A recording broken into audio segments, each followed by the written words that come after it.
Welcome students. এই ভিডিওতে আমরা কলয়েড কণার স্থায়িত্ব এবং কিভাবে তাদেরকে কোয়াগুলেট করা যায় এই দুটো ঘটনা সম্পর্কে জানব।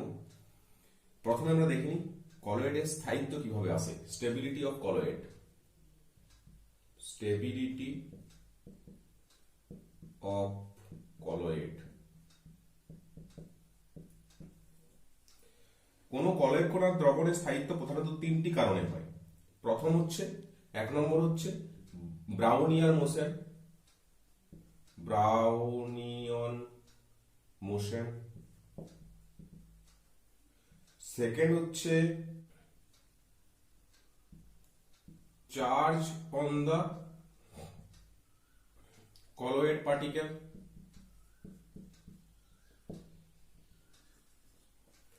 আর থার্ড হচ্ছে solvation of colloid particle. Solvation of colloid particle.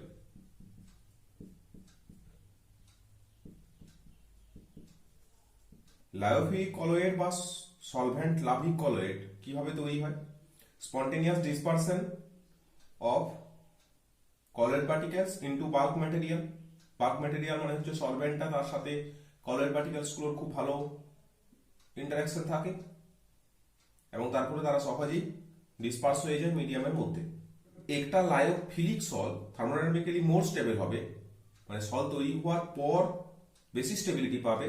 সল তৈরি হওয়ার আগে যখন ওরা কলয়েড এবং সলভেন্ট হিসাবে আলাদা আলাদা অবস্থায় ছিল, কলয়েড আর সলভেন্ট হিসাবে আলাদা আলাদা অবস্থায় থাকাকালীন ওদের যা এনার্জি, তার থেকে ওরা যখন ডিসপার্স হয়ে যাচ্ছে, সলিউশনে চলে যাচ্ছে, লায়োফিলিক সলটা তৈরি করে দিচ্ছে, তখন তার স্টেবিলিটি অনেক বেশি হবে।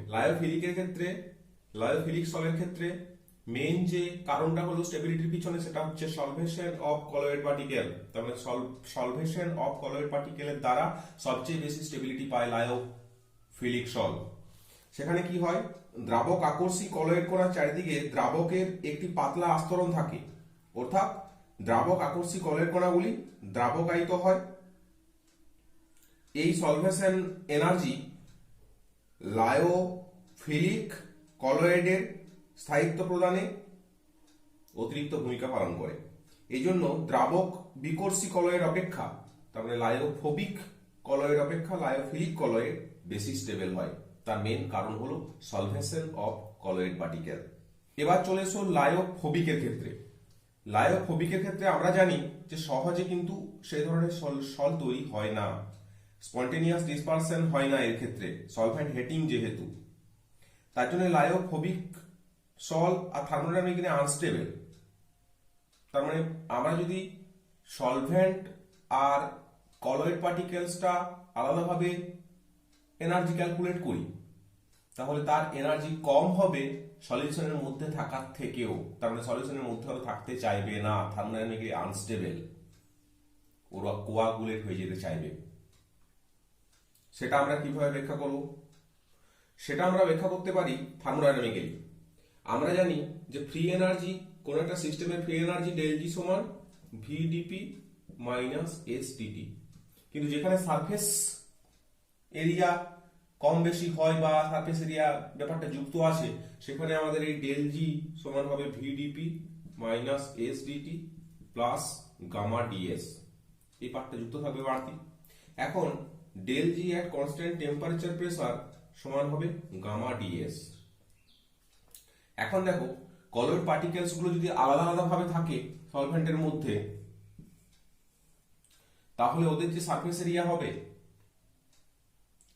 সেই সারফেস এরিয়াটা বেশি হবে যদি ওরা একসাথে যুক্ত হয়ে যায়। মনে করো এইদিকে চলে গেল, একসাথে যুক্ত হয়ে একটা বড় পার্টিকেল তৈরি করে ফেললো, তাহলে সারফেস এরিয়া কম হবে। তার মানে এখানে সারফেস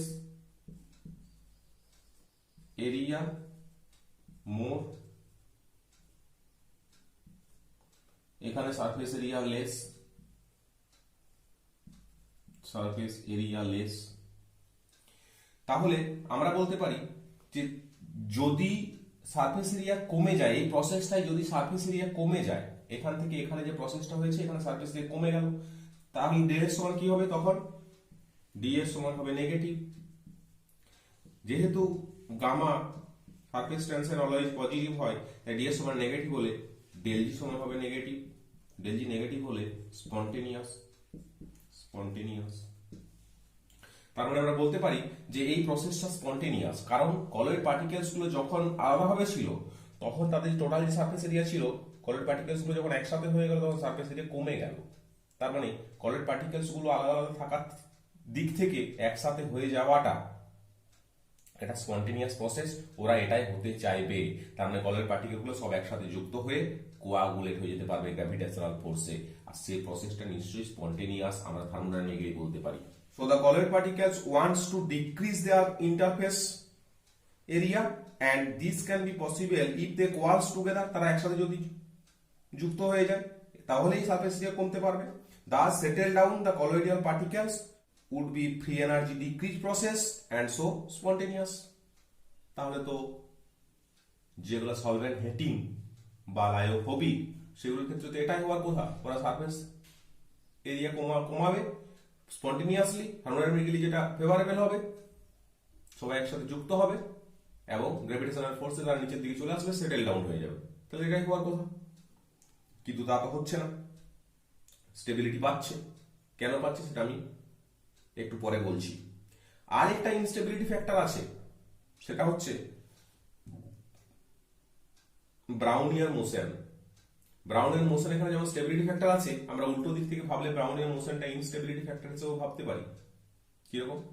ব্রাউনিয়ার মোশনে কি হয়, কলয়েড পার্টিকেলস সবসময় জিগজ্যাগ মোশনে, কন্টিনিউয়াস কেয়ারলেস মোশনে ঘোরাঘুরি করে। এটা আমরা মাইক্রোস্কোপের সাহায্যে বা আল্ট্রা মাইক্রোস্কোপের সাহায্যে যদি এক্সামিন করি পার্টিকেলস গুলো, তাহলে আমরা দেখতে পাবো যে ব্রাউনিয়ার মোশন কলয়েড পার্টিকেলস গুলোর মধ্যে আছে, তারা কখনো স্থির নেই, তারা সবসময় ঘুরে বেড়াচ্ছে।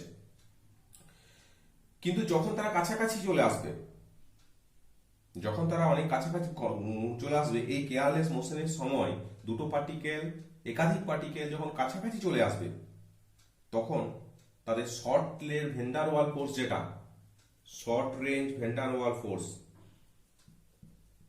Short range van der Waal force,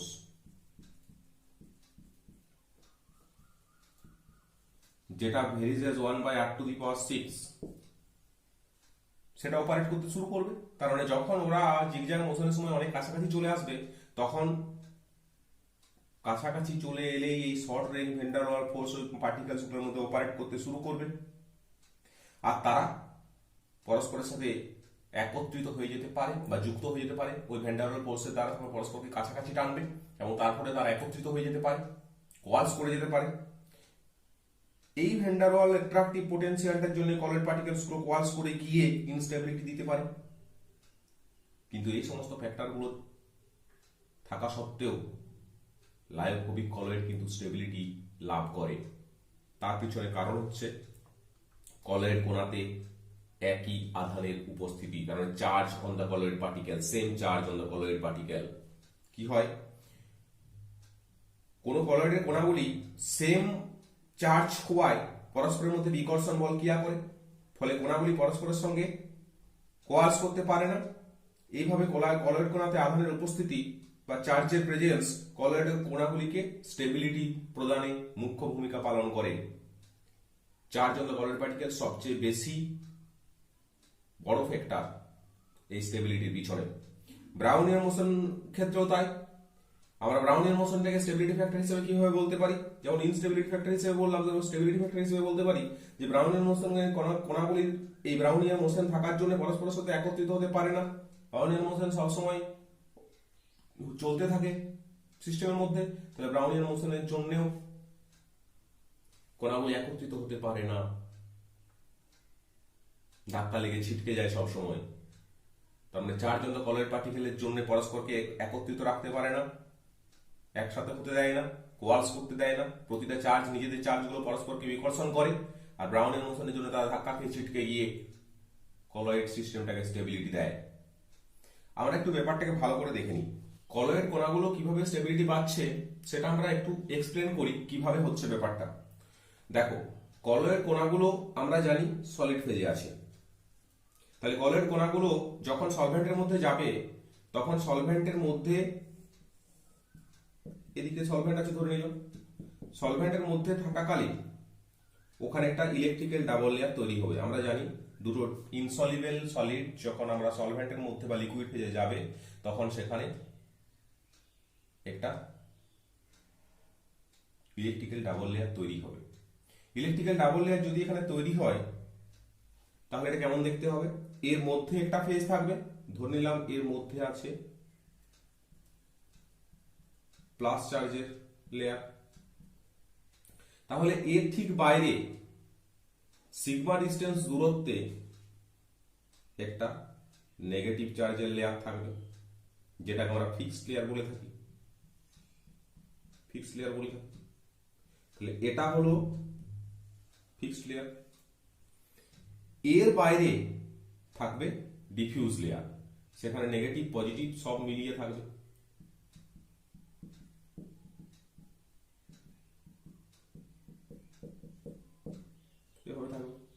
তার মানে কোন একটা কলয়েড পার্টিকেলের উপরে ডাবল লেয়ার তৈরি হয়ে থাকবে সলিউশনের মধ্যে। এরকম দুটো কলয়েড পার্টিকেল যদি আমরা এখানে এঁকে নিই, এরকম দুটো কলয়েড পার্টিকেল মনে করো আমরা এখানে আঁকছি আলাদাভাবে। কলয়েড পার্টিকেল যেভাবে থাকে তো সলিউশনের মধ্যে, আমরা সলিউশনের মধ্যে পাশাপাশি দুটো কলয়েড পার্টিকেলসকে আঁকছি। আমরা জানি যে পার্টিকেলস গুলো সবসময় তাদের ফিক্সড লেয়ারটাকে সঙ্গে নিয়ে ঘুরে বেড়াবে। তার মানে এই কলয়েড পার্টিকেলটা ফিক্সড লেয়ারটা এখানে আছে, আমি ডিফিউজ লেয়ারটা আঁকছি না। আর আরেকটা কলয়েড পার্টিকেল ধরে নাও এখানে আছে, তার ফিক্সড লেয়ারটা সিগমা ডিস্টেন্স দূরত্ব এখানে আছে। এই দুটো কলয়েড পার্টিকেলের মধ্যে ডিস্টেন্স মনে করো আর। যদি সেন্টারগুলোর ডিস্টেন্স দেখি ক্যাপিটাল আর, আর যদি এইটুকুর ডিস্টেন্স দেখি দুটো ফিক্সড লেয়ারের মধ্যে ডিস্টেন্স যদি স্মল আর দেখি, তাহলে আমরা বলতে পারি যখন এই দুটো কলয়েড পার্টিকেলস কাছাকাছি আসবে, ব্রাউনিয়ান মোশন হওয়ার সময় হোক বা যে কোনো কারণেই হোক, যখন ওরা কাছাকাছি আসবে তখন তাদের মধ্যে রিপালশন ফ্যাক্টরটা আগে অপারেট করতে শুরু করবে। তুমি বলতে পারো এখানে দুটো ফ্যাক্টরই থাকবে, এর পজিটিভ এর নেগেটিভকে টানবে, আবার এর পজিটিভ এর নেগেটিভকে অ্যাট্রাক্ট করবে, কারণ এখানে অ্যাট্রাকশন ফ্যাক্টরও আছে। কিন্তু রিপালশন ফ্যাক্টরটা এর নেগেটিভকে রিপেল করবে। অ্যাট্রাকশন ফ্যাক্টরটার থেকে রিপালশন ফ্যাক্টরটা অনেক আগেই অপারেট হতে শুরু করে যাবে। The overall effect is that the particle repel one another at long distances of separation. Since কারণ হলো as two particles approach the distance between like charge, কাছাকাছি আসবে আর পাশাপাশি দুটো লাইক চার্জ কাছাকাছি আসার চেষ্টা করবে। আনলাইক চার্জগুলো থেকে লাইক চার্জগুলো বেশি কাছাকাছি চলে আসবে। This repulsion prevent close approach of the particle, এই রিপালশনটাই ক্লোজ অ্যাপ্রোচ হতে বাধা দেবে অ্যান্ড স্টেবিলাইজেস দ্য কলয়েড, কলয়েডকে স্টেবিলিটি প্রদান করবে। আমরা জানি কুলম্বিক ফোর্স হলো লং রেঞ্জ ফোর্স আর ভ্যান ডার ওয়াল ফোর্স হলো short range force. Coulombic repulsive force is stronger, very very stronger than coagulation by weak van der Waal force. তার মানে পরস্পর গুলো ভ্যান ডার ওয়াল ফোর্স দ্বারা একত্রিত হয়ে কোয়াগুলেট হয়ে যাওয়ার কথা। যদি কোয়াগুলেশন হয়, কোয়াগুলেট হতে গেলে ওদের কণাগুলোর মধ্যে ভ্যান ডার ওয়াল ফোর্সের ইন্টারঅ্যাকশনের জন্য হবে। কিন্তু রিপালসিভ ফ্যাক্টরটা যেটা স্টেবিলিটি দিচ্ছে সেটা হচ্ছে চার্জ, সেম চার্জ লাইক চার্জের মধ্যে রিপালশন, যেটা কুলম্বিক ফোর্স অফ রিপালশন।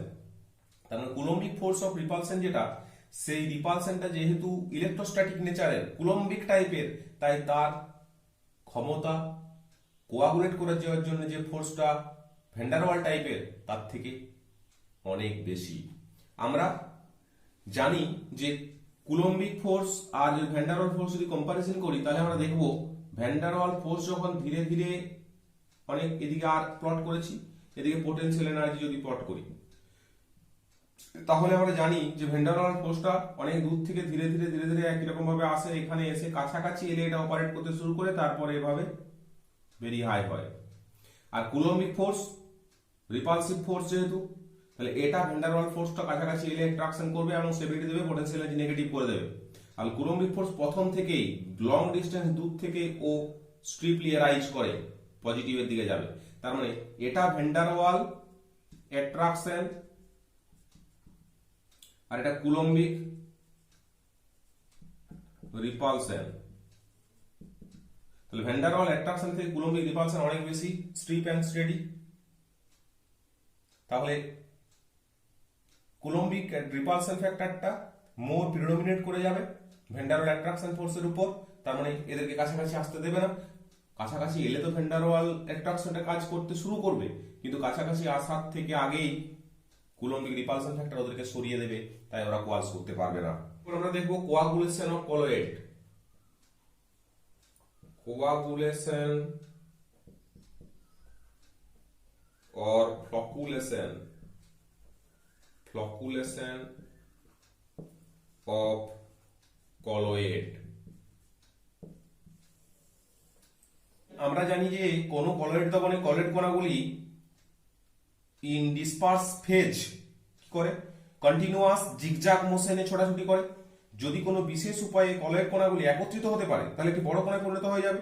সেক্ষেত্রে বড় কণাগুলির ভর বেশি হয়, তখন কণাগুলি গ্র্যাভিটেশনাল ফোর্সে তোলায় অধঃক্ষিপ্ত হয়ে যেতে পারে।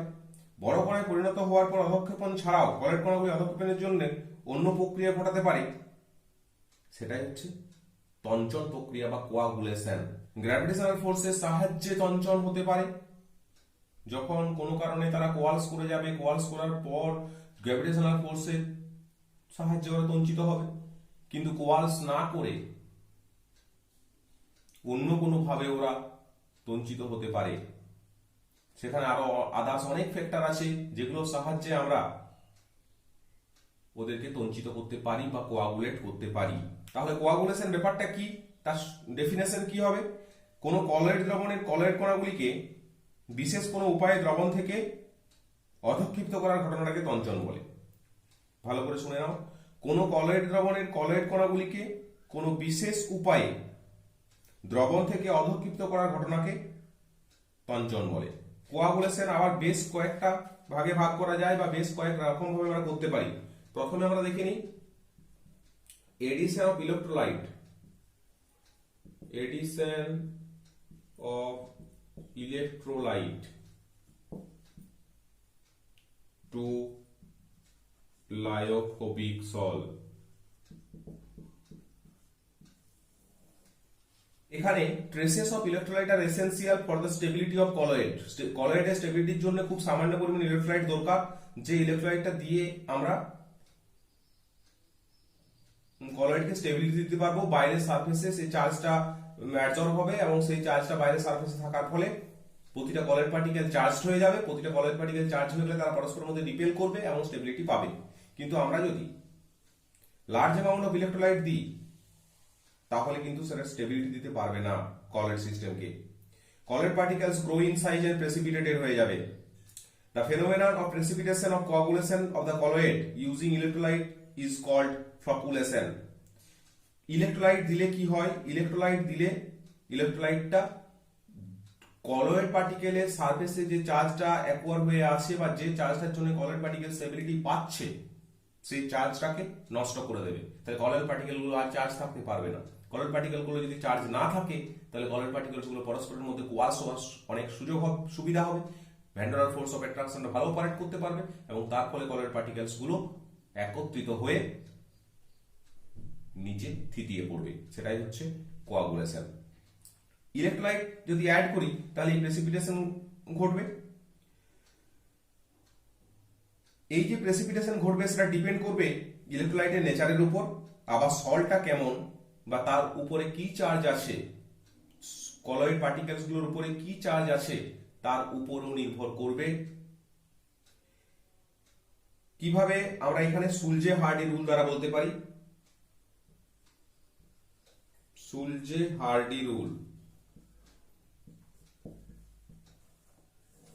সুলজে হার্ডি রুলে আমরা বলতে পারি যে ion carrying the charge opposite to that of the colloid particles are effective in inducing coagulation.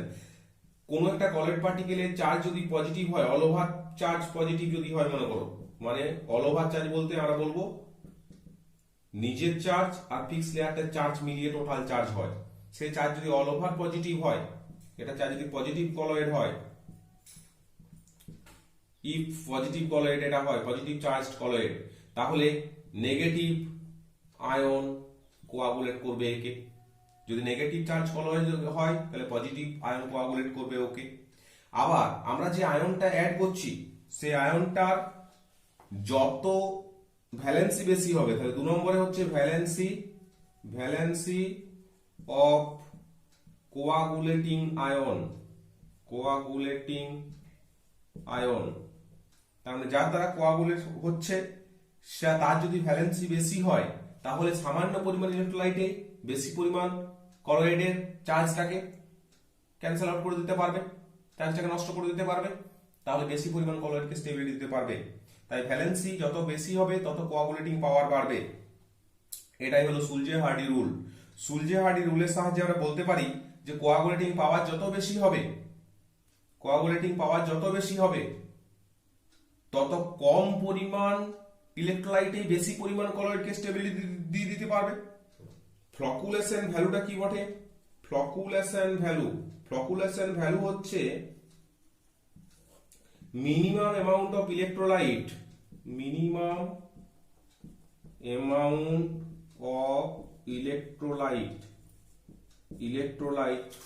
required to coagulate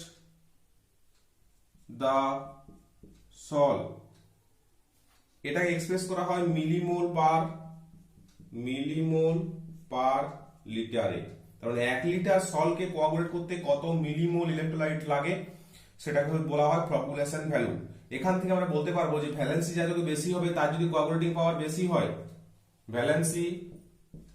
valency high যদি হয় তাহলে কোয়াগুলেটিং পাওয়ার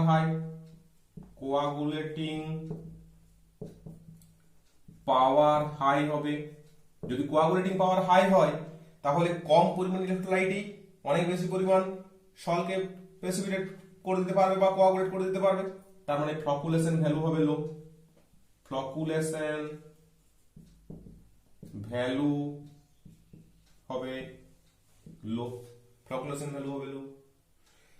এই কোয়াগুলেটিং পাওয়ার যেটা, সেই কোয়াগুলেটিং পাওয়ারটা ডিপেন্ড করে ভ্যালেন্সি অফ দ্য কোয়াগুলেটিং আয়নের উপরে। কোয়াগুলেটিং পাওয়ার দেখা গেছে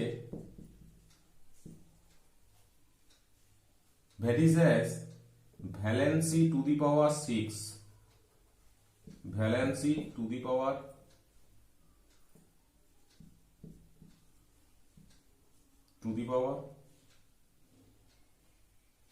6। তার মানে ভ্যালেন্সি যত বাড়বে তার টু দি পাওয়ার 6 গুণ হারে কোয়াগুলেটিং পাওয়ার বেড়ে যাবে। আমরা এখানে এক্সাম্পল দিয়ে বলতে পারি যে কোয়াগুলেটিং পাওয়ার যদি Na তিনটে আয়ন থাকে, Na প্লাস, ক্যালসিয়াম 2 প্লাস আর অ্যালুমিনিয়াম 3 প্লাস, তাহলে নিশ্চয়ই অ্যালুমিনিয়াম 3 প্লাস একটা যে পরিমাণ কলয়েডকে নিউট্রালাইজ করতে পারবে বা চার্জগুলোকে সরাতে পারবে, 3টে সোডিয়াম প্লাস সেটা লাগবে ওই কাজটা করতে। তার মানে এই কোয়াগুলেটিং পাওয়ার অ্যালুমিনিয়াম 3 প্লাসের বেশি হবে সবচেয়ে, তারপর ক্যালসিয়াম 2 প্লাস, তারপর সোডিয়াম প্লাস। আর ফ্লকুলেশন ভ্যালু কার বেশি হবে? কারণ ফ্লকুলেশন ভ্যালু মানে হচ্ছে বেশি পরিমাণ ইলেকট্রোলাইট লেগেছে, কোনটা? এটা বেশি পরিমাণ লাগবে কারণ একটা করে চার্জ আছে। আর ফ্লকুলেশন ভ্যালু কম হবে কার? এর অ্যালুমিনিয়াম 3 প্লাসের। তাহলে কোয়াগুলেটিং পাওয়ার যার বেশি, ফ্লকুলেশন ভ্যালু হবে তার কম। তাহলে aluminium 3 plus less than calcium 2 plus less than sodium plus. দেখা গেছে যে এদের মধ্যে কোয়াগুলেটিং পাওয়ার 1:64 × 729, 1:64 × 729 হচ্ছে কোয়াগুলেটিং পাওয়ার এটা। তার মানে এর যদি 1 হয় কোয়াগুলেটিং পাওয়ার, এর হচ্ছে 729, 729 এত গুণ বেশি এর থেকে এটা 64 গুণ বেশি, এর থেকে এটা 729 গুণ বেশি কোয়াগুলেটিং পাওয়ারের দিক থেকে। এটা হলো সুলজে-হার্ডি রুল। কারণ ইলেকট্রোলাইট দ্বারা আমরা যদি কোয়াগুলেট করি তাহলে এই নিয়মগুলো কাজে লাগবে। আবার একটা ব্যাপার হচ্ছে যদি দ্রাবক আকর্ষী কলয়েড মানে লায়োফিলিক কলয়েডের কোয়াগুলেট করি, লায়োফিলিক কলয়েডের কোয়াগুলেশনের ক্ষেত্রে যদি আমরা ইলেকট্রোলাইট অ্যাড করি, শুধুমাত্র ইলেকট্রোলাইট অ্যাড করলেই হয়ে যাবে, আর অন্য কোনো প্রসেসের প্রয়োজনই নেই। কোয়াগুলেশন অফ লায়োফিলিক কলয়েড বা এডিশন অফ ইলেকট্রোলাইট অনলি, শুধুমাত্র অতিরিক্ত তড়িৎ বিশ্লেষ্য যোগ করলেই ওই তড়িৎ বিশ্লেষ্য দ্বারাই দ্রাবকের সেপারেশন হয়ে যাবে, কলয়েড কণাগুলির আধান প্রশমিত হয়ে যাবে, কলয়েড কণাগুলি তঞ্চন হবে, সব হয়ে যাবে লায়োফিলিকের ক্ষেত্রে। এটা হলো লায়োফোবিকের ক্ষেত্রে। লায়োফিলিকের ক্ষেত্রে যেটা হচ্ছে, for লায়োফিলিক only addition of electrolyte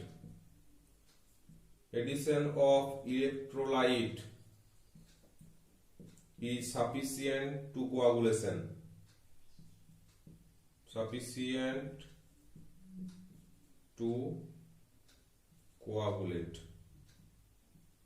coagulate করার জন্য সাফিসিয়েন্ট এডিশন অফ ইলেকট্রোলাইট, আর অন্য কোনো কিছু দরকার নেই। এর ক্ষেত্রে আরো অনেক নিয়ম আছে, লায়োফোবিক সলের ক্ষেত্রে অনেক নিয়ম আছে, কিন্তু লায়োফিলিকের ক্ষেত্রে একটাই, শুধুমাত্র এডিশন অফ ইলেকট্রোলাইটের ক্ষেত্রে এডিশন অফ ইলেকট্রোলাইট দিয়েই আমরা কোয়াগুলেট করতে পারবো। এটাকে বলে সল্টিং আউট, এই ঘটনাটাকে বলা হয় salting out.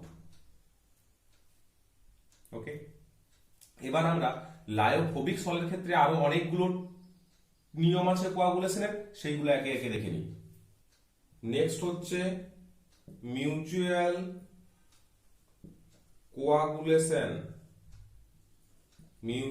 Coagulation of colloidal particles by mixing two colloid having opposite charge,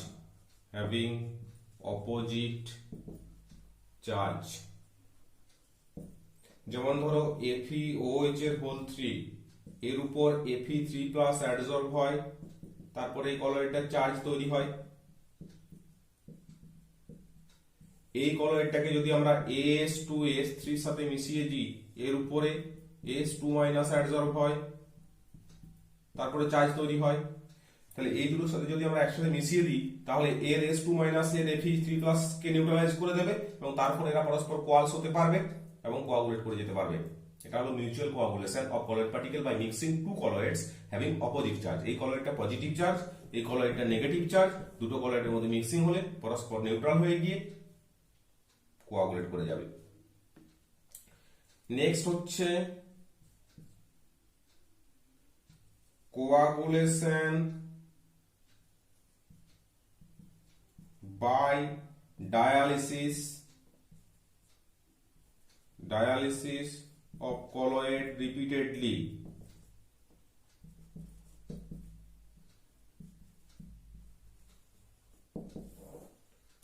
যদি আমরা বারবার ডায়ালিসিস করি, ডায়ালিসিসে কি হয়, ডায়ালিসিসের ভিতরে ইলেকট্রোলাইটস গুলোকে টেনে বের করে নেওয়া হয় বাইরে। ডায়ালিসিসের ক্ষেত্রে আমরা কোনো একটা কলয়েডের মধ্যে যদি ইলেকট্রোলাইট মিশে থাকে অপদ্রব্য হিসাবে, তাহলে সেই ইলেকট্রোলাইট গুলোকে আমরা ওখান থেকে টেনে বের করে নিই। যদি আমরা ডায়ালিসিসটা বারবার করি, তাহলে এর উপরে যে চার্জ গুলো অ্যাডসর্ব হয়ে পড়ে এটাকে স্টেবিলিটি দিয়েছিল, এই চার্জ গুলো সমেত ওখান থেকে ছেড়ে বেরিয়ে চলে আসবে। তার মানে আমরা যদি ইলেকট্রোডায়ালিসিস করি, জোর করে বেশি বার ডায়ালিসিস করি, জোর করে ওই আয়নগুলোকে বের করে নিয়ে চলে আসি, তাহলে এরা নিউট্রাল হয়ে যাবে, তার ফলে এরা কোয়াগুলেট করে যাবে। কারণ নিউট্রাল হয়ে গেলে একে অপরকে আর রিপেল করে স্টেবিলিটি দিতে পারবে না, তাই পরস্পর কোয়ালস করে জমাট বেঁধে গ্র্যাভিটেশনাল ফোর্সে নিচে পড়ে যাবে। বোঝা গেল? আরো একটা নিয়ম আছে, কোয়াগুলেশন অফ কলয়েড পার্টিকেল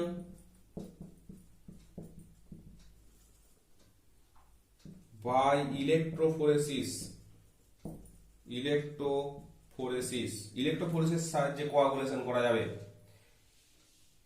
যেহেতু কলয়েড পার্টিকেলগুলো চার্জ, তাদেরকে যদি আমরা ইলেকট্রিক ফিল্ডে নিয়ে আসি, তাহলে পার্টিকেলস গুলো কোনো একটা ইলেকট্রনের দিকে মাইগ্রেট করবে ডিপেন্ডিং অন দেয়ার চার্জ। তারা যদি পজিটিভলি চার্জ হয় তাহলে নেগেটিভ ইলেকট্রনের দিকে যাবে, নেগেটিভলি চার্জ হলে পজিটিভ ইলেকট্রনের দিকে যাবে। তারা যখন ইলেকট্রোডে গিয়ে পৌঁছাবে, তখন তারা ইলেকট্রোড থেকে ইলেকট্রন গ্রহণ করে বা ইলেকট্রোডে ইলেকট্রন বর্জন করে তারা নিজেরা নিউট্রাল হয়ে যাবে। আর নিজেরা নিউট্রাল হয়ে গেলে বিপদ, নিজেরা নিউট্রাল হয়ে গেলে পরস্পর যুক্ত হয়ে নিজেরা জমা পড়ে যাবে নিচে, ঠিক আছে, কোয়াগুলেট করে যাবে।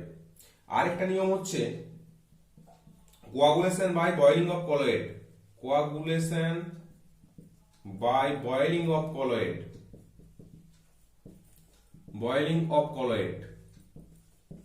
কলয়েডকে আমরা যদি বারবার বয়েল করি, প্রচন্ড বেশি ক্ষণ ধরে বয়েল করি, তাহলে কি হবে, ওই বয়েলিং এর সময় কলয়েড কণাগুলি বাইরের চার্জগুলি নিজে থেকে অপসারিত হয়ে যাবে এবং কলয়েড কণাগুলির মধ্যে প্রচুর সংখ্যক কলিউশন বেড়ে যাবে, ধাক্কাধাক্কি বেড়ে যাবে। কারণ বয়েলিং করলে কণাগুলি প্রচুর ছুটে বেড়াবে বা কাইনেটিক এনার্জি প্রচুর বেড়ে যাবে, তার জন্য পরস্পরের মধ্যে কলিউশনও বেড়ে যাবে। কলিউশন বেড়ে গেলেই আর বাইরের চার্জগুলো অপসারিত হলেই ওরা কোয়াগুলেট করে যেতে পারবে, চার্জ ফ্রি হয়ে যাবে ওরা, আর তার ফলে ওরা কাছাকাছি এসে যুক্ত হয়ে কলিউশনের ফলে কোয়াগুলেট করে যাবে। এতক্ষণ আমরা বিভিন্ন রকমের কোয়াগুলেশনের মেথড দেখছিলাম। লায়োফিলিক কলয়েডের ক্ষেত্রে একটাই নিয়ম ছিল, সেখানে আমরা ইলেকট্রোলাইট অ্যাড করে দিলে কাজটা হয়ে যাচ্ছিল, যেটাকে সল্টিং আউট বলছিলাম। লায়োফোবিক কলয়েডের ক্ষেত্রে বেশ কয়েকটা নিয়ম দেখলাম, ইলেকট্রোলাইট অ্যাড করা, মিউচুয়াল কোয়াগুলেশন, বিপরীতধর্মী চার্জযুক্ত কলয়েডগুলোকে একসাথে করে নেওয়া, ডায়ালিসিসের ফলে, বয়েলিং এর ফলে, ইলেকট্রোফোরেসিসের ফলে বিভিন্নভাবে আমরা ওদেরকে কোয়াগুলেট করতে পারি। লায়োফোবিক কলকে প্রোটেক্ট করার জন্য কিছু কিছু ক্ষেত্রে লায়োফিলিক সল ব্যবহার হয়। সেই ঘটনাটা আমরা এবার পড়ব, সেটা হচ্ছে protective colloid. Protective colloid. Protective কলয়েডে কি বটে, দ্রাবক আকর্ষী কলয়েডের স্থায়িত্ব এমনিতেই বেশি, আমরা জানি দ্রাবক বিকর্ষী কলয়েড অপেক্ষা অনেক বেশি স্থায়ী।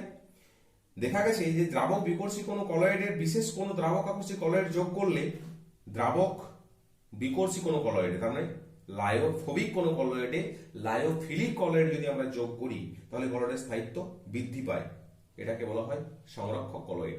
কাকে সংরক্ষণ করব, যে সংরক্ষণ করছে, যে স্টেবিলিটি দিচ্ছে, তার মানে লায়োফিলিক কলয়েডটা হচ্ছে সংরক্ষক colloid in case of lyophobic colloid. Lyophobic কলয়েডের ক্ষেত্রে লায়োফিলিক কলয়েডটা হচ্ছে সংরক্ষক কলয়েড, কারণ ও স্টেবিলিটি দিচ্ছে।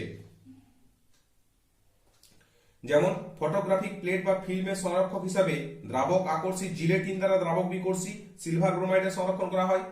ইন ফটোগ্রাফিক ফিল্ম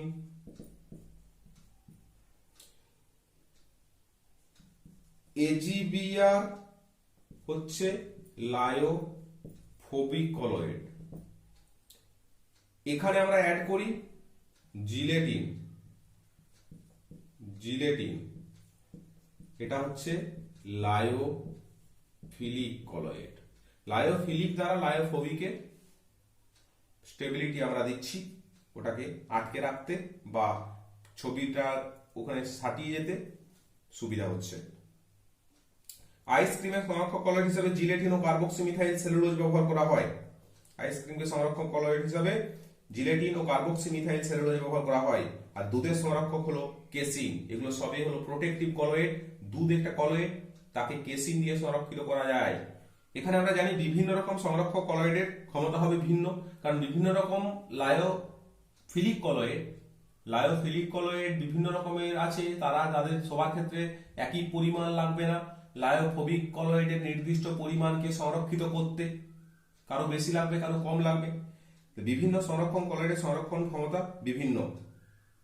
সংরক্ষণ কলয়েডের সংরক্ষণ ক্ষমতা জিগমন্ডি, ZSIGMONDY,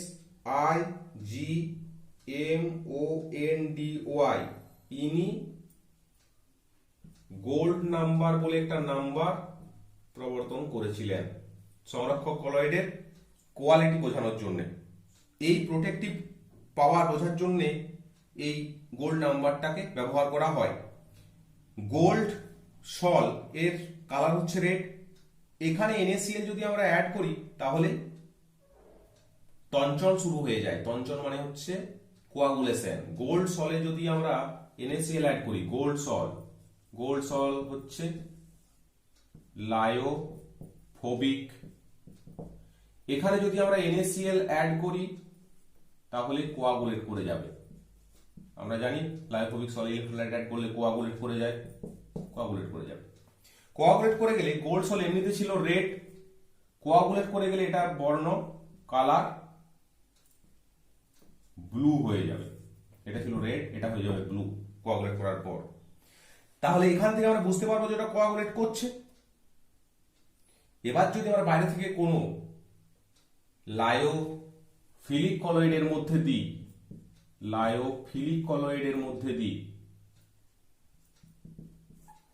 লায়োফিলিক কলয়েড দিলে আমরা ওই কালার চেঞ্জটা আটকাবো, তার মানে কালার চেঞ্জ করতে দেব না। যদি কালার চেঞ্জ না হয় তাহলে ওর তঞ্চন হচ্ছে না বা কোয়াগুলেশন হচ্ছে না। তাহলে লায়োফিলিক কলয়েড বাইরে থেকে দিয়ে পর আমরা ওর কালার চেঞ্জটাকে আটকানোর চেষ্টা করব। লায়োফিলিক কলয়েড কতটা লাগবে সেটাই হবে ওর গোল্ড নাম্বার, লায়োফিলিক কলয়েডের গোল্ড নাম্বার। তাহলে এই লায়োফিলিক কলয়েডের তঞ্চন ক্ষমতা কতটা তা জানার জন্য আমাদেরকে এই ঘটনাটার উপরে একটু অন্যভাবে ভাবতে হবে। গোল্ড সল আর NaCl এর পরিমাণটাকে যদি আমরা নির্দিষ্ট করে দিই এবং তার মধ্যে লায়োফিলিক কলয়েড ডিফারেন্ট টাইপসের মেশাই, তাহলে কার ক্ষেত্রে কতটা দিলে এই রেড থেকে ব্লুটা আটকানো যাচ্ছে বা কালার চেঞ্জটা আটকানো যাচ্ছে সেটা দেখে আমরা বুঝতে পারবো লায়োফিলিক কলয়েডের তঞ্চন রোধী ক্ষমতা কতটা। আমরা এখানে গোল্ড সলকে 10 সিসি নেব। গোল্ড সলকে আমরা নিয়েছি 10 সিসি। 10 সিসি গোল্ড সলে আমরা 1 ml 10% NaCl সলিউশন মিশিয়ে দিচ্ছি।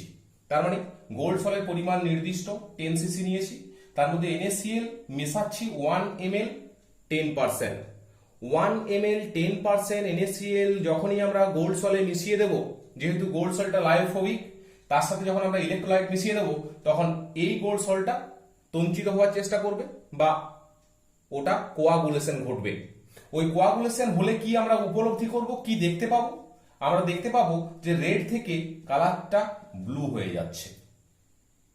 আমরা এই কালার চেঞ্জটা যদি আটকাতে পারি তার মানে আমরা কোয়াগুলেশন আটকাতে পেরেছি। এখন এই কালার চেঞ্জটা আটকানোর জন্য আমরা তখন লায়োফিলিক কলয়েড ওর মধ্যে অ্যাড করব।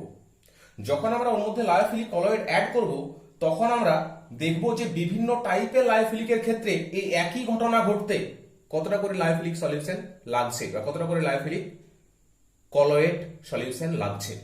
আমরা লায়োফিলিক একাধিক রকমের আমরা জানি, যেমন ধরো জিলেটিন, হিমোগ্লোবিন, অ্যালবুমিন, স্টার্চ, বিভিন্ন ধরনের বারবার এক্সপেরিমেন্টটা করব বিভিন্ন ধরনের লায়োফিলিক কলয়েড মিশিয়ে মিশিয়ে। এই সেটআপটা কিন্তু একই থাকবে। তার মানে 10 সিসি প্রমাণ গোল্ড সলের মধ্যে 1 ml 10% NaCl দ্রবণ অ্যাড করে দিলে এই কালার চেঞ্জটা আটকানোর জন্য আমরা লায়োফিলিক কলয়েডের কত মিলিগ্রাম ব্যবহার করছি বা কত মিলিগ্রাম লাগছে ওই কালার চেঞ্জটা আটকানোর জন্য, সেটাই হচ্ছে ওই লায়োফিলিক কলয়েডটার গোল্ড নাম্বার। লায়োফিলিক কলয়েড যেমন হবে তার গোল্ড নাম্বার সেই রকম হবে। সবার ক্ষেত্রে গোল্ড নাম্বার একই হবে না। যেহেতু লায়োফিলিক কলয়েডগুলো ডিফারেন্ট ডিফারেন্ট তঞ্চন ক্ষমতা আছে, তাই ওদের ক্ষেত্রে প্রতি ক্ষেত্রে একই পরিমাণ করে কিন্তু এই তঞ্চনটা আটকানোর জন্য লাগবে না। আমরা এখানে উদাহরণস্বরূপ বলতে পারি যেমন জিলেটিন। জিলেটিন জিলেটিন এটা করতে লাগে 0.005 থেকে 0.0125। হিমোগ্লোবিন হিমোগ্লোবিন হিমোগ্লোবিন লাগে 0.03 থেকে 0.07 এত মিলিগ্রাম। এগুলো সব কিন্তু মিলিগ্রামে লাগে, মিলিগ্রামে লাগে। অ্যালবুমিন অ্যালবুমিন লাগে এই রেড থেকে ব্লু এটা আটকানোর জন্য 0.1 থেকে 0.2। স্টার্চ লাগে 20 থেকে 25 এত মিলিগ্রাম করে লাগে। তাহলে এইগুলো হলো সব gold number of this lyophilic colloid. এই সমস্ত লায়োফিলিক কলয়েডগুলোর ক্ষেত্রে এত এত মিলিগ্রাম করে লাগবে এই 10 সিসি গোল্ড সলের মধ্যে যদি আমরা 1 ml 10% NaCl দ্রবণ যোগ করে দিই তাহলে কোয়াগুলেশনের হাত থেকে আটকাতে। এই গোল্ড নাম্বারের মান যত কম হবে, এই গোল্ড নাম্বারের মান যত কম হবে তার মানে আমরা কম ব্যবহার করে এই পরিবর্তনটা আটকাতে পেরেছি বা এই কোয়াগুলেশনটা আটকাতে পেরেছি। তার মানে সেই সমস্ত লায়োফিলিক কলয়েডের তঞ্চন ক্ষমতাও বেশি, কারণ কম ব্যবহার করে আমরা তঞ্চন করা থেকে আটকাতে পাচ্ছি। তার মানে গোল্ড নাম্বার যত কম হবে তার প্রোটেক্টিভ পাওয়ার তত বেশি হবে। গোল্ড নাম্বার যত কম হবে প্রোটেক্টিভ পাওয়ার তত বেশি হবে, এটা মনে রাখবে। গোল্ড নাম্বার যত কম হবে তার প্রোটেক্টিভ পাওয়ার তত বেশি হবে। আমরা এখান থেকে প্রোটেক্টিভ কলয়েডের ব্যাপারটা জেনে গেলাম যে কোনো একটা লায়োফোবিক কলয়েডকে স্টেবিলিটি দিতে গেলে কিছু কিছু ক্ষেত্রে লায়োফিলিক কলয়েড ব্যবহার করে এবং সেই লায়োফিলিক কলয়েডটা লায়োফোবিক কলয়েডের সঙ্গে মিশিয়ে দিয়ে আমরা তার তঞ্চন হওয়ার হাত থেকে আটকাতে পারি। এবং একটা লায়োফিলিক কলয়েডের কত পরিমাণ দিলে একটা লায়োফোবিক কলয়েডের তঞ্চন হওয়ার হাত থেকে আটকানো যাবে সেটা আমরা গোল্ড নাম্বার দিয়ে প্রকাশ করি। গোল্ড নাম্বারটা কি? গোল্ড নাম্বারটা হচ্ছে 10cc প্রমাণ গোল্ড সলের মধ্যে 1 ml 10% NaCl দ্রবণ মিশিয়ে দিলে ওই গোল্ড সলের কালার চেঞ্জটা রেড থেকে ব্লু হওয়ার হাত থেকে আটকানোর জন্য আমাদেরকে বাইরে থেকে যত মিলিগ্রাম মিনিমাম লায়োফিলিক কলয়েড লাগবে সেটাই হচ্ছে গোল্ড নাম্বার। আর এই গোল্ড নাম্বারের মান যত কম হবে সে লায়োফিলিক কলয়েডের ক্ষমতা বা প্রোটেক্টিভ পাওয়ার তত বেশি হবে। এরপর আমরা দেখে নেব রিজন বিহাইন্ড কোয়াগুলেশন। কোয়াগুলেশন হওয়ার পিছনে কারণটা কি, এটা জানতে গেলে আমাদেরকে প্রথমে জেনে নিতে হবে কোয়াগুলেশন ব্যাপারটা কি। কোয়াগুলেশন মানে হচ্ছে যখন আমরা কোনো একটা কলয়েডের মধ্যে থাকা কণাগুলোকে কলয়েডের দ্রবণ থেকে নিচে থিতিয়ে দিতে পারবো বা প্রেসিপিটেট ফেলে দিতে পারবো বা এক জায়গায় জমা করে দিতে পারবো। কলয়েড কণাগুলো যখন আর ব্রাউনিয়ার মোশন দেখাবে না, কলয়েড কণাগুলো যখন আর সলিউশনের মধ্যে ছুটে বেড়াবে না বা সলিউশনের মধ্যে আর থাকবে না, সব নিচে জমা হয়ে যাবে, তখন সেই ঘটনাটাকে বলা হবে কোয়াগুলেশন। আমরা কোয়াগুলেশন কিভাবে হয় সেটা অলরেডি পড়েছি। কোয়াগুলেশন বা ফ্লকুলেশন এই ব্যাপারটা আমরা অলরেডি পড়েছি। সেখানে আমরা কয়েকটা ভাবে কোয়াগুলেশন করার কথা বলেছিলাম লায়োফিলিক কলয়েডকে কোয়াগুলেট করতে গেলে আমরা শুধুমাত্র ইলেকট্রোলাইট অ্যাড করে দেব। ইলেকট্রোলাইটটা বেশি পরিমাণে অ্যাড করব কারণ কম পরিমাণ ইলেকট্রোলাইট কলয়েডকে স্থায়িত্ব দিয়ে দেয়। কম পরিমাণ ইলেকট্রোলাইট কলয়েডের সাইডে একটা ইলেকট্রিক্যাল ডাবল লেয়ার তৈরি করে এবং তার ফলে কলয়েডগুলো নিজেদের মধ্যে বিকর্ষণ করে স্থায়িত্ব পেয়ে যায়। কলয়েডকে যদি আনস্টেবল করতে হয় মানে থিতিয়ে পড়তে দিতে হয় বা কোয়াগুলেট করতে হয় তাহলে আমাদেরকে বেশি পরিমাণ ইলেকট্রোলাইট অ্যাড করতে হবে। যে ইলেকট্রোলাইটগুলো কলয়েডের সারফেসে গিয়ে জমা পড়ে কলয়েডটাকে আনচার্জ করে দেবে এবং আনচার্জ কলয়েড পার্টিকেলগুলো পরস্পরের মধ্যে জোটবদ্ধ হয়ে পড়ে নিচে জমা পড়ে যাবে। লায়োফিলিক কলয়েডের ক্ষেত্রে এই ঘটনাটাকে আমরা বলেছিলাম সল্টিং আউট, মানে কলয়েডের লায়োফিলিক কলয়েডের সাথে যদি আমরা বেশি পরিমাণ ইলেকট্রোলাইট অ্যাড করে দিই তাহলে সেই ইলেকট্রোলাইটটা ওই লায়োফিলিক কলয়েডকে নিচে থিতিয়ে দেবে, এটাকে বলেছিলাম সল্টিং আউট। লায়োফোবিক কলয়েডের ক্ষেত্রে ইলেকট্রোলাইট অ্যাড করে আমরা কোয়াগুলেট কথা বলেছিলাম, সেখানে আমরা সুলজে হার্ডি রুল পড়েছিলাম, ফ্লকুলেশন ভ্যালু পড়েছিলাম, কোয়াগুলেটিং পাওয়ার পড়েছিলাম। তার মানে ইলেকট্রোলাইট অ্যাড করে আমরা কলয়েড পার্টিকেলস গুলোকে আনচার্জ করে দিতে পারি এবং তার ফলে কলয়েডটা নিচে থিতিয়ে পড়তে পারে। আর কয়েকটা নিয়ম দেখেছিলাম যে কিভাবে কোয়াগুলেট করা যায়, তার মধ্যে ইম্পর্টেন্স গুলো হলো mutual coagulation of the colloid particles by mixing two colloids having opposite charge। দুটো ডিফারেন্ট চার্জ বা দুটো অপোজিট চার্জের কলয়েডকে যদি আমরা একসাথে মিশিয়ে দিই তাহলে কোয়াগুলেট করে যায়।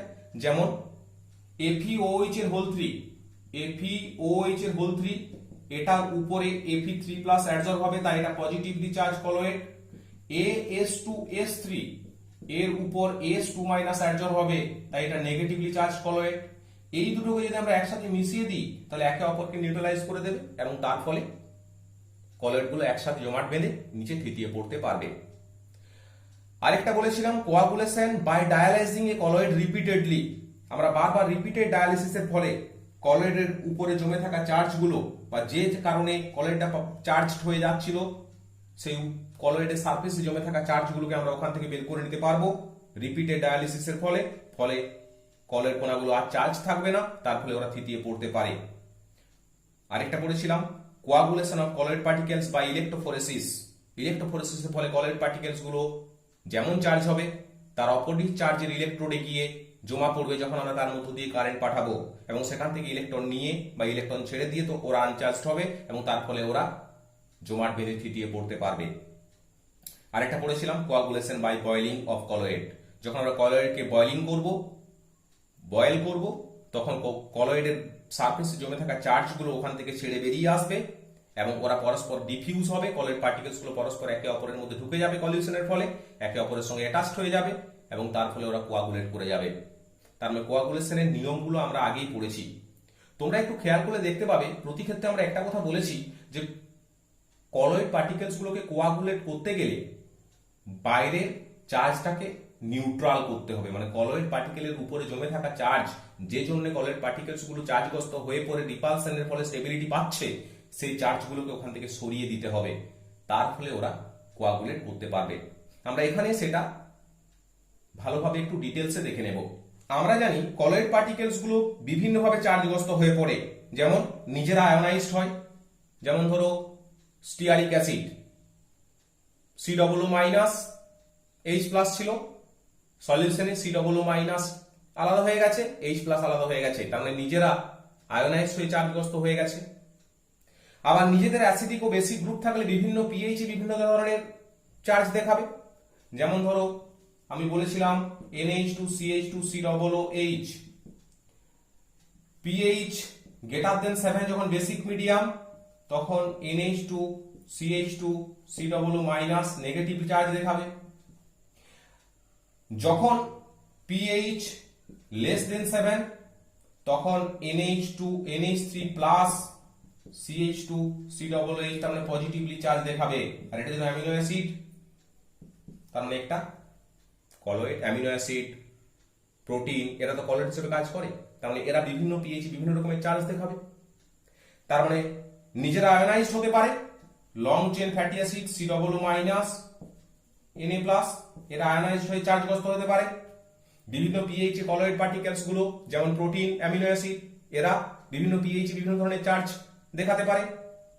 আবার অ্যাডজর্পশনের ফলে ওরা চার্জগ্রস্ত হতে পারে, যেমন ধরো FeOH3 উপরে Fe3+ অ্যাডজর্ব হয়েছে এবং তার ফলে চার্জগ্রস্ত হয়েছে, এভাবে চার্জগ্রস্ত হতে পারে।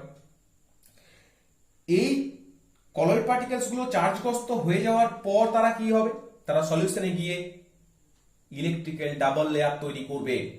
কিভাবে আমরা একটু দেখে নিই। ধরে নিই FeCl3 হাইড্রোলিসিস করছি আমরা। FeCl3 হাইড্রোলিসিস করলে FeOH3 তৈরি হবে প্লাস HCl তৈরি হবে। FeCl3 হাইড্রোলিসিসের ফলে যখন প্রথম FeOH3 তৈরি হবে তখন তার মধ্যে যে বাড়তি FeCl3 গুলো পড়ে থাকবে, সেই FeCl3 এর মধ্যে Fe3+ আছে। সেই Fe3+ গুলো এই FeOH3 যে প্রেসিপিটেটটা পড়ছে, সেই প্রেসিপিটেটের প্রতিটি কোণার গায়ে অ্যাডজর্ব হয়ে যাবে। তার মানে FeOH3 যে প্রেসিপিটেটটা পড়েছিল তার গায়ে Fe3+ গুলো অ্যাডজর্ব হয়ে যাবে।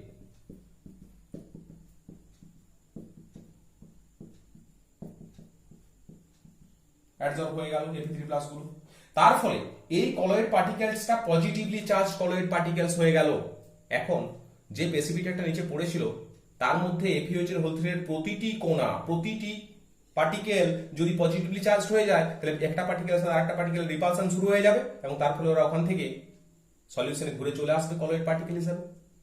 যখন এটা সলিউশনে চলে আসবে, যেহেতু কলয়েড পার্টিকেলস গুলো সলিড, তাই সেই কলয়েড পার্টিকেলস গুলো যখন সলিউশনে আসবে তখন কলয়েড পার্টিকেলটা পজিটিভলি চার্জ হওয়ার কারণে সলিউশন এবং সলিডের মধ্যে যে ইন্টারফেস, সেই ইন্টারফেসে ইলেকট্রিক্যাল ডাবল লেয়ার তৈরি করবে। আমরা স্টার্নের ডাবল লেয়ার, গিবসের ডাবল লেয়ার, গোই এন্ড চেপম্যানের ডাবল লেয়ার পড়েছি। তাহলে এখানে যেহেতু এটা সলিড, সলিডের গায়ে একটা চার্জ আছে, তাই সলিউশন সাইডে আরেকটা ফিক্সড লেয়ার তৈরি হবে। সেটা হবে এর উল্টো চার্জে, মানে নেগেটিভ চার্জের একটা ফিক্সড লেয়ার তৈরি হবে এর গায়ে। এই নেগেটিভ চার্জের লেয়ারটা হবে এখানে ফিক্সড লেয়ার। এই ফিক্সড লেয়ার এবং কলয়েড পার্টিকেলটার চার্জ, এই দুটো মিলিয়ে যে রিমাইন্ডার চার্জটা পড়ে থাকবে, মানে বাড়তি যে চার্জটা এখনো পড়ে থাকবে, মনে করো এই প্লাসটাকে এই নেগেটিভটা পুরোপুরি নিউট্রালাইজ করতে পারেনি বা পুরোপুরি ব্যালেন্স করতে পারেনি, তখন এই ফিক্সড লেয়ারটার পাশে সলিউশন সাইডে আরেকটা লেয়ার তৈরি হবে যেটা অনেক দূর পর্যন্ত বিস্তৃত থাকবে। সেখানে দু ধরনের চার্জ থাকবে, কিন্তু এই দুটো রিমাইন্ডারটা বেশি থাকবে। এটা এটা যদি বেশি পজিটিভ হয়, এটা যদি কম নেগেটিভ হয়, তাহলে অল ওভার পজিটিভ থাকছে, সেটাকে নির্ভর করার জন্য এখানে নেগেটিভ থাকবে বেশি পরিমাণে, পজিটিভও থাকবে কিন্তু নেগেটিভটা পরিমাণে বেশি থাকবে। তার মানে এই দুটো মিলিয়ে যেটা পড়ে থাকবে সেটাকে ব্যালেন্স করার জন্য এইদিকে তার অপোজিট চার্জ থাকবে। এখানে যদি Fe3+ মানে প্লাস চার্জ বেশি হয়, ফিক্সড লেয়ারে নেগেটিভ চার্জ হয়তো কম আছে, তাহলে নেগেটিভটা দিয়ে এই পজিটিভটা পুরোপুরি ব্যালেন্স হচ্ছে না, তাই তখন ওই ব্যালেন্স করার জন্য এই সলিউশন সাইডে এটা ডিফিউজ লেয়ার তৈরি হবে, যে ডিফিউজ লেয়ারে নেগেটিভ চার্জটা পরিমাণে বেশি থাকবে। তার মানে এখানে একটা ডিফিউজ লেয়ার তৈরি হবে। বোঝা গেল? সিমিলারলি AS2S3 এর উপর S2 মাইনাস অ্যাডসর্ব হবে, S2 মাইনাস অ্যাডসর্ব হবে, S2 মাইনাস অ্যাডসর্ব হয়ে এটাকে নেগেটিভলি চার্জ কলয়েড পার্টিকেল বানিয়ে দেবে। তার মানে AS2S3 একটা কলয়েড পার্টিকেল যেটার উপরে S2 মাইনাস অ্যাডসর্ব হয়েছে, এখানে যখন Fe3+ অ্যাডসর্ব হয়েছে, সিমিলারলি এখানে S2 মাইনাস অ্যাডসর্ব হবে, S2 মাইনাস অ্যাডসর্ব হয়ে কলয়েড পার্টিকেলটাকে নেগেটিভলি চার্জ কলয়েড পার্টিকেল বানিয়ে দিয়ে সলিউশনে প্রেসিপিটেট থেকে সলিউশনে ঘুরিয়ে নিয়ে চলে এসেছে। সলিউশনে যখনই এসেছে, কলয়েড পার্টিকেল যেহেতু সলিড আর সলিউশনটা যেহেতু লিকুইড, তাই সলিউশনের সলিড লিকুইড ইন্টারফেসে কলয়েড পার্টিকেল ইন্টারফেস হয়েছে, তাহলে কলয়েড পার্টিকেল এবং সলিউশনের ইন্টারফেস হয়ে যাবে এটা। এই ইন্টারফেসে কলয়েড পার্টিকেলসটা নেগেটিভলি চার্জ, সলিউশন সাইডে একটা ফিক্সড লেয়ার তৈরি হবে, একটা ডিফিউজ লেয়ার তৈরি হবে ইলেকট্রিক্যাল ডাবল লেয়ার হিসাবে। তার মানে এখানে পজিটিভ চার্জের একটা লেয়ার তৈরি হবে যেটাকে আমরা ফিক্সড লেয়ার বলবো, আর তার রিমাইন্ডার গুলো এখানে থাকবে। রিমাইন্ডারটা যদি পজিটিভ হয় তাহলে পজিটিভ থাকবে, যদি নেগেটিভ হয় তাহলে নেগেটিভ থাকবে। তার মানে এটা হলো কলয়েডের পার্ট চার্জ নিজস্ব, এটা হলো ফিক্সড লেয়ার, আর এটা হলো ডিফিউজ লেয়ার যেটা অনেক দূর পর্যন্ত বিস্তৃত থাকবে। এই দুটো চার্জ যদি ব্যালেন্স করতে না পারে তাহলে বাড়তি চার্জটা এখানে থেকে ওটাকে ব্যালেন্স করবে। বোঝা গেল? এই যে কলয়েড পার্টিকেলস গুলো চার্জগ্রস্ত হয়ে গেছে, এখন এই কলয়েড পার্টিকেলস গুলো যদি কাছাকাছি আসার চেষ্টা করে এখন, তাহলে এই ফিক্সড লেয়ার ডিফিউজ লেয়ার এরকম আরেকটা কলয়েড পার্টিকেলের ফিক্সড লেয়ার ডিফিউজ লেয়ারের দিকে থাকবে, তাদের মধ্যে পরস্পরের মধ্যে রিপালশন হবে, এবং সেই রিপালশনের ফলে কলয়েড পার্টিকেলস গুলো কখনোই একসাথে জমাট বাঁধতে পারবে না। এইরকম দুটি কলয়েড পার্টিকেলস যখন কাছাকাছি আসবে তখন তাদের মধ্যে সমধর্মী চার্জের মধ্যে বিকর্ষণ শুরু হবে, ফলে একসাথে যুক্ত হতে পারবে না, ফলে কোয়াগুলেশন হতে পারবে না। আমরা দেখেছি আগেই যে কিভাবে সলিউশনের মধ্যে কলয়েড পার্টিকেলগুলো স্টেবিলিটি পায়, সেখানে আমরা বিকর্ষণের কনসেপ্টটাই বলেছিলাম। এখন যদি কলয়েড পার্টিকেলস গুলোকে পরস্পরের কাছাকাছি আসতে হয়, মানে কোয়াগুলেট করতে হলে কলয়েড পার্টিকেলস গুলো পরস্পরের কাছাকাছি এসে জমাটবদ্ধ হতে হবে, জমাটবদ্ধ হয়ে নিচে থিতিয়ে পড়বে। জমাটবদ্ধ হতে গেলে কি করতে হবে? জমাটবদ্ধ হতে গেলে কলয়েড পার্টিকেলস গুলো কাছাকাছি আসতে হবে, এবং কাছাকাছি আসার ফলে ওদের মধ্যে ভ্যান ডার ওয়াল ইন্টারঅ্যাকশনের ফলে ওরা জমাটবদ্ধ হয়ে নিচে থিতিয়ে পড়বে। কিন্তু কাছাকাছি আসতে গেলে এই চার্জগুলোকে আগে তাড়াতে হবে। যদি এই চার্জগুলোকে আমরা এখান থেকে তাড়াতে পারি তাহলে কলয়েড পার্টিকেলস গুলোর মধ্যে আর কোনো রিপালশন ফ্যাক্টর কাজ করবে না, এবং রিপালশন ফ্যাক্টর যদি কাজ না করে তাহলে কলয়েড পার্টিকেল ওরা আরামসে থিতিয়ে পড়বে, কোনো অসুবিধা হবে না, একসাথে জমাটবদ্ধ হতে পারবে। আমরা এই ব্যাপারটাই কিভাবে ভাববো যে ইলেকট্রোলাইট যদি আমরা বাইরে থেকে অ্যাড করি, কলয়েড পার্টিকেলটা যা চার্জ তার অপোজিট চার্জের ইলেকট্রোলাইট যদি আমরা বাইরে থেকে অ্যাড করি তাহলে কলয়েড পার্টিকেলসটা আনচার্জড হয়ে যাবে। কিভাবে হবে আমরা সেটা এবার দেখে নেব। এখানে দেখো আমি একটা FeOH এর হোল 3 কলয়েড পার্টিকেলস রেখেছি, যার উপরে Fe3+ অ্যাডসর্ব হয়ে কলয়েড পার্টিকেলটাকে পজিটিভলি চার্জ কলয়েড পার্টিকেল বানিয়ে দিয়েছে। সেটা যখন সলিউশনে এসেছে, সলিউশনে আসার সময় সলিউশনের মধ্যে সলিড পার্টিকেলসটা এবং সলিউশন সাইডে যে ইন্টারফেসটা, সেই ইন্টারফেসে একটা ইলেকট্রিক্যাল ডাবল লেয়ার তৈরি হয়েছে। একটা হচ্ছে ফিক্সড লেয়ার যেখানে কলয়েড পার্টিকেলটা পজিটিভ হলে ফিক্সড লেয়ারে নেগেটিভ অপোজিট চার্জ থাকবে, আর এই দুটো রিমাইন্ডার থাকবে ডিফিউজ লেয়ারে। এখন আমরা এই কলয়েড পার্টিকেলটাকে আনচার্জ করার জন্য ইলেকট্রোলাইট অ্যাড করব। আমরা মনে করো এখানে BaSO4 অ্যাড করে দিয়েছি। BaSO4 এর SO4 2- যে আয়নটা, সেটা হচ্ছে কলয়েডের যে চার্জ তার অপোজিট চার্জ। তাহলে কলয়েডটা যা চার্জ তার অপোজিট চার্জের একটা ইলেকট্রোলাইট অ্যাড করতে হবে। ইলেকট্রোলাইট তো SO4 হিসেবে পাওয়া যাবে না, আমাকে পুরো একটা ইলেকট্রোলাইট দিতে হবে BaSO4 হিসাবে। তার মধ্যে থেকে SO4 যেটা কলয়েড পার্টিকেলের অপোজিট চার্জ, কলয়েড পার্টিকেলটা পজিটিভলি চার্জ নিজে, তাই কলয়েড পার্টিকেলটার অপোজিট চার্জ SO4 এসে অ্যাডজর্ব হবে কোথায়? ফিক্সড লেয়ারে, প্রেফারেন্সিয়ালি ফিক্সড লেয়ারে ওটা অ্যাডজর্ব হবে। তার মানে যখন এই SO4 এই ফিক্সড লেয়ারে অ্যাডজর্ব হয়ে যাবে, তখন ফিক্সড লেয়ারে যে নেগেটিভ চার্জগুলো আগে থেকে ছিল সেই নেগেটিভের গুরুত্ব কমে যাবে, কারণ SO4 নিজে অনেক বেশি চার্জ, এই নেগেটিভ চার্জ যেটা সলিউশন সাইডে ফিক্সড লেয়ার হিসেবে ছিল তার থেকে এর ক্ষমতা বেশি, এবং এই SO4 আয়নগুলো যখন এখানে অ্যাডজর্ব হয়ে যাবে, এই নেগেটিভ চার্জটা তুলনামূলকভাবে কমে যাবে চার্জ ডেনসিটি।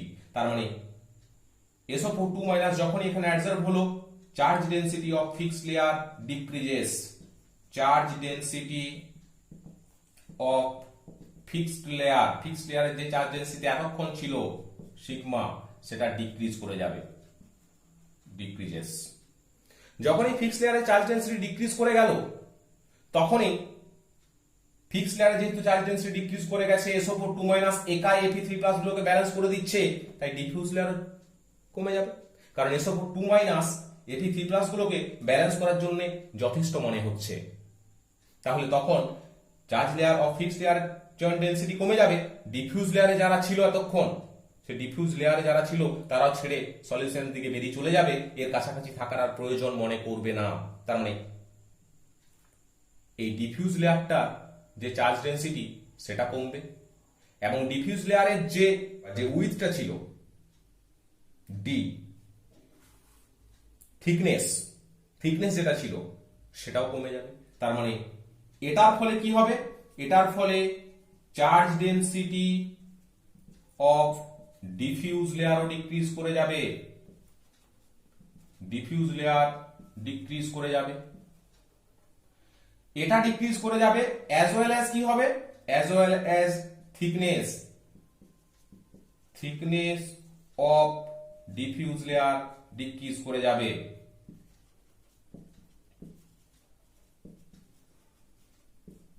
যদি একটা অন্য ইলেকট্রোলাইট তুমি দিয়ে দাও, যে ইলেকট্রোলাইটটা কলয়েডটার যে চার্জ তার বিপরীত চার্জ ধর্মী, সেই ইলেকট্রোলাইটের ওই বিপরীত চার্জটা প্রেফারেন্সিয়ালি অ্যাডজর্ব হয়ে থাকবে ফিক্সড লেয়ারে। এই fixed part of the solution সাইডে যখন অ্যাডজর্ব হবে, তখন চার্জ ডেনসিটি ওটার কমে যাবে, আমি লিখে দিয়েছি charge density of the fixed layer decrease করে যাবে। তাহলে ডিফিউজ লেয়ারে আয়নের সংখ্যা কমে যাবে, কারণ এটা যদি গুরুত্ব কমে যায়, তাহলে ডিফিউজ লেয়ারের গুরুত্ব কমে যাবে, কারণ একা একে ব্যালেন্স করার জন্য সাফিসিয়েন্ট মনে হচ্ছে। ফলে ডিফিউজ লেয়ার ছেড়ে ওরা বাল্কে চলে যাবে, তাহলে ডিফিউজ লেয়ারটার থিকনেসও কমে যাবে। আর আমরা জানি জিটা পোটেনশিয়াল সমান 4 pi sigma D divided by capital D, এটা ডাইলেকট্রিক কনস্ট্যান্ট, এটা হচ্ছে charge density of fixed layer, এটা হচ্ছে ডিফিউজ লেয়ারের থিকনেস। যেহেতু এটাও কমেছে এটাও কমেছে, তাই জিটা পোটেনশিয়ালও কমে যাবে।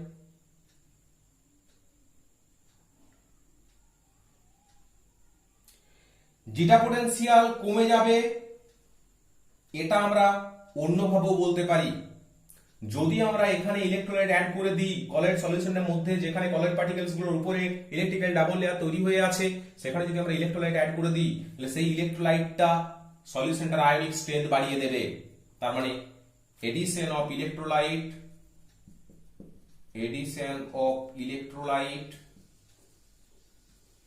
increases ionic strength ইনক্রিজ করে দেবে। আয়নিক স্ট্রেংথ ইনক্রিজ করে গেলে কি হবে? Thickness of the ionosphere varies as 1/√I, এটা আমরা জানি। এই ডিটা, স্মল ডিটা হচ্ছে থিকনেস অফ দ্য আয়নোস্ফিয়ার, এই thickness of the ionosphere 1/√I, ionic strength of the medium. Ionic strength যত বাড়বে, addition of electrolyte increases the ionic strength, ionic strength যত বাড়বে ডি এর মান তত কমবে, তার মানে ডিফিউজ লেয়ারটার থিকনেসটা তত কমবে। ডিফিউজ লেয়ার থিকনেস কমলে জিটা পোটেনশিয়াল কমে যাবে। এক্সপেরিমেন্টালি দেখা গেছে এই জিটা পোটেনশিয়ালের মানটা যখন 0.02 থেকে 0.03 এই রেঞ্জে হয়, 0.02 থেকে 0.03 এই রেঞ্জে চলে আসে, কমতে কমতে যখন এই রেঞ্জে চলে আসবে তখন এর উপরের চার্জ ডেনসিটি এতটাই কমে যাবে যে কলয়েড পার্টিকেলস গুলো নিজেদের মধ্যে কম্বাইন হতে পারবে। এক্সপেরিমেন্টালি এটা দেখা গেছে যে জিটা পোটেনশিয়ালের মান যখন 0.02 থেকে 0.03 এই রেঞ্জে চলে আসবে তখন কলয়েড পার্টিকেলস গুলো একসাথে যুক্ত হয়ে কোয়াগুলেশন হতে পারবে, কোয়াগুলেশন স্টার্ট হয়ে যাবে। আমরা যদি এই ডিক্রিজ অফ জিটা পোটেনশিয়ালকে গ্রাফিক্যালি দেখানোর চেষ্টা করি তাহলে এরকম দেখতে হবে। এটা হচ্ছে পোটেনশিয়াল, এইদিকে পোটেনশিয়াল প্লট করেছি, এইদিকে ডিস্টেন্স প্লট করেছি।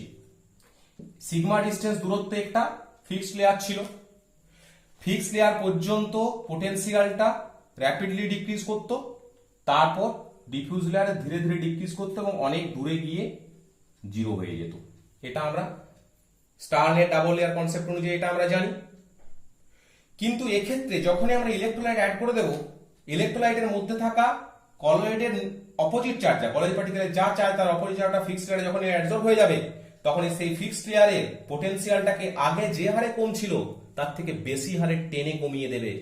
তার মানে এ আবার এক্সট্রা যখন ফিক্সড লেয়ারে অ্যাবজর্ব হবে, এই অপোজিট চার্জটা যেটা কলয়েড পার্টিকেলের বিপরীতধর্মী চার্জ, সেটা কলয়েড পার্টিকেল পজিটিভ পোটেনশিয়ালটাকে টেনে কমানোর চেষ্টা করবে, আগের তুলনায় অনেক বেশি হারে কমিয়ে দেবে। তার মানে এরকম ভাবে কমিয়ে দেবে এবং তার ফলে ডিফিউজ লেয়ারটার দৈর্ঘ্যটাও কমে যাবে। ডিফিউজ লেয়ারটা আগে অত দূর যাচ্ছিল, এখন এখানেই শেষ হয়ে যাবে। বোঝা গেল? এখন দেখো, আমরা যদি জিটা পোটেনশিয়ালের কনসেপ্টটা দেখার চেষ্টা করি তাহলে ফিক্সড লেয়ার পর্যন্ত যে পোটেনশিয়াল কমেছিল সেখান থেকে ডিফিউজ লেয়ারের শেষ পর্যন্ত যে পোটেনশিয়াল কমেছিল সেটাকে আমরা জিটা পোটেনশিয়াল বলতাম। তার মানে এটা হলো জিটা পোটেনশিয়াল, তার মানে এটা হলো জিটা পোটেনশিয়াল অফ 1 বা ইলেকট্রোলাইট অ্যাড করার পূর্বে। ইলেকট্রোলাইট অ্যাড করার পূর্বে আমাদের জিটা পোটেনশিয়াল ছিল ফিক্সড লেয়ারের পোটেনশিয়াল যতটা কমিয়েছিল সেখান থেকে ডিফিউজ লেয়ার যতটা কমিয়েছে সেই ডিফারেন্সটা হলো জিটা পোটেনশিয়াল। এখন এটা গেল যখন আমরা ইলেকট্রোলাইট অ্যাড করিনি তখনকার। ইলেকট্রোলাইট অ্যাড করার পরে কি হয়েছে? ইলেকট্রোলাইট অ্যাড করার পরে দেখো এখানে চলে এসেছে, এখান থেকে এতটা হয়েছে, তার মানে জিটা পোটেনশিয়াল 2 বলতে পারি আমরা এটা। তার মানে আমরা দেখতে পাচ্ছি zeta potential 1 is greater than zeta potential 2। তার মানে ইলেকট্রোলাইট অ্যাড করার পর জিটা পোটেনশিয়ালের মান অনেকটা কমে গেছে, কারণ ডিফিউজ লেয়ারটার থিকনেস কমেছে আর ফিক্সড লেয়ারটার চার্জ ডেনসিটি কমেছে, তার ফলে জিটা পোটেনশিয়ালও কমে গেছে। এই জিটা পোটেনশিয়াল কমতে কমতে যখন এই রেঞ্জে আসবে তখন কোয়াগুলেশন স্টার্ট হয়ে যাবে। আর এই কোয়াগুলেশন যে হচ্ছে প্রসেসটা, এটা সুলজে-হার্ডি রুল ফলো করে হবে। ইলেকট্রোলাইটের মধ্যে থাকা কলয়েড চার্জের অপোজিট চার্জ যেটা, সেটা চার্জ ডেনসিটি বা সেটার উপরে যে চার্জটা বহন করে নিয়ে আসছে সেটা, সেই চার্জটার পরিমাণ যত বেশি হবে কোয়াগুলেশন তত ভালো হবে।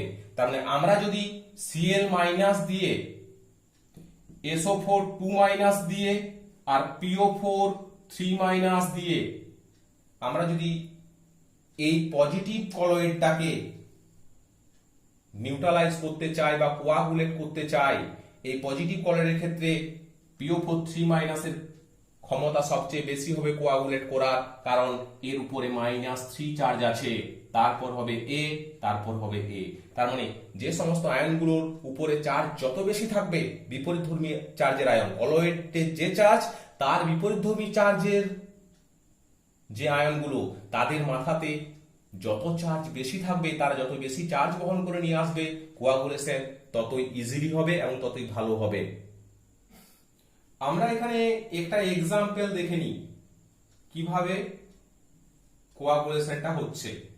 মনে করো FeCl3 আমরা হাইড্রোলিসিস করেছিলাম। FeCl3 হাইড্রোলিসিস করলে FeOH এর হোল 3 তৈরি হবে প্লাস HCl তৈরি হবে।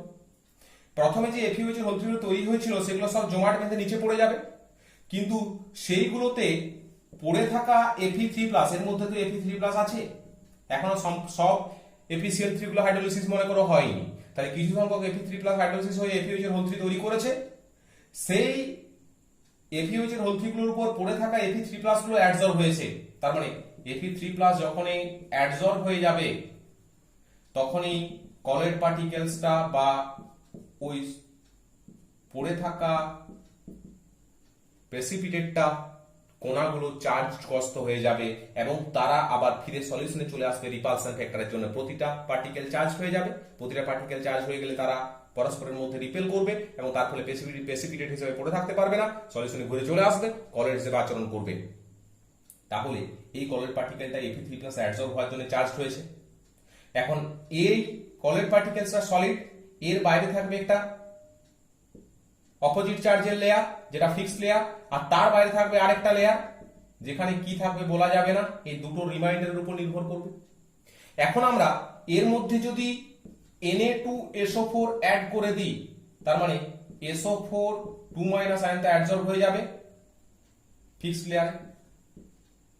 যখন এই ফিক্সড লেয়ারটা অ্যাডসর্ব হয়ে যাবে তখন এই ও Fe3+ এর চার্জকে ব্যালেন্স করার চেষ্টা করবে এবং Fe3+ কে ওর সাথে যুক্ত করে ওকে ওখান থেকে এলিমিনেট করার চেষ্টা করবে।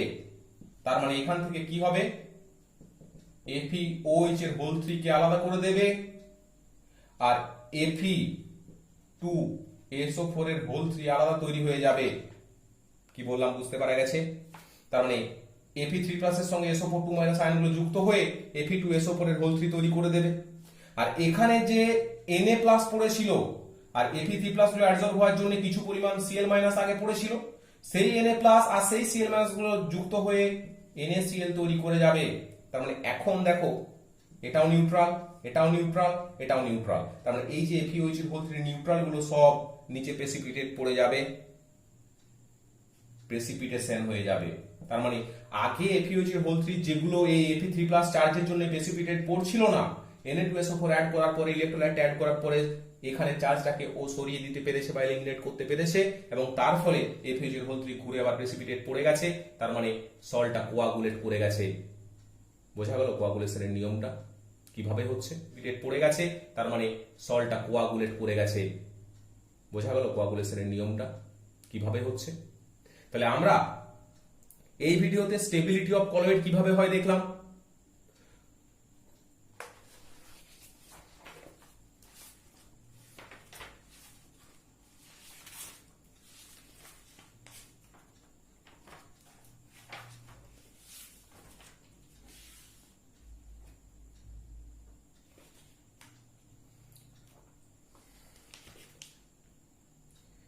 তাহলে আমরা এই ভিডিওতে স্টেবিলিটি অফ কলয়েড, কলয়েডের স্টেবিলিটি মানে কলয়েড পার্টিকেলস গুলো সলিউশনে থাকবে কি করে, থাকছে কি করে, কেন থিতিয়ে পড়ছে না, তার পিছনে কি কারণ সেটা আমরা দেখলাম যে কিভাবে ওদেরকে কোয়াগুলেট বা ফ্লকুলেশন করা যায়, তার কতগুলো নিয়ম আমরা এখান থেকে দেখলাম গোল্ড নাম্বার মানে লায়োফোবিক কলয়েডকে লায়োফিলিক কলয়েড দ্বারা স্টেবিলিটি দেওয়া যায়, তৃতীয় পড়া থেকে আটকানো যায় কিভাবে সেটা আমরা দেখলাম।